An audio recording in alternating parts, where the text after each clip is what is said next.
Have you ever wanted to take your camera recording skills to the next level? First, let's talk about the different parts of the camera and how to properly operate them.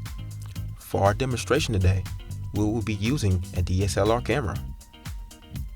Even though these cameras are initially used for photography, many people use them for recording video due to their dual adaptability. They are a very common purchase in the market for consumers due to their dual adaptability and affordable price.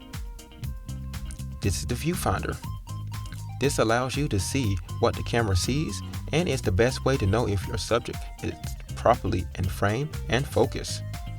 Using the monitor may be easier to use, but you are more likely to get a glare on the screen, making it more difficult to tell if your shot is in focus or has the correct lighting. Speaking of lighting, let's talk about adjusting your camera's aperture. The aperture is the opening of your lens that allows the light to come in and hit the sensors in the camera. You can use what is called the f-stop to change the camera's aperture. Remember, the smaller the f-stop, the larger the aperture, allowing more light to come in. This will allow you to have a greater depth of field, allowing your subject to be in focus, while the background will be out of focus. Also controlled with the lens is the camera zoom and focus. You can adjust these by either rotating clockwise or counterclockwise to zoom in and out respectively. There's also a part of the lens that works the same way that controls the focus. The final important thing is the camera's white balance. Depending on where you are shooting, the lighting will either give off a bluish or reddish color depending on the temperature of the light. If you are outside, the light from the sun is around 5600 Kelvin.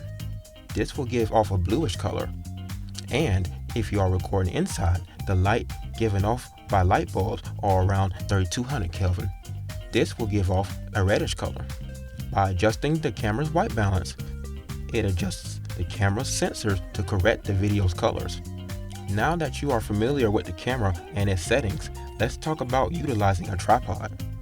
If you take the extra steps of setting up your camera on a tripod, this will not only ensure your shot stays in focus, but it will also keep your camera from shaking.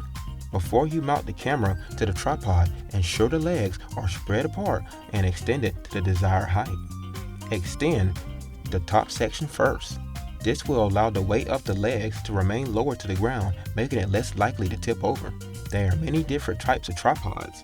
To mount the camera to this style tripod, make sure the mounting adapter is secured to the bottom of the camera.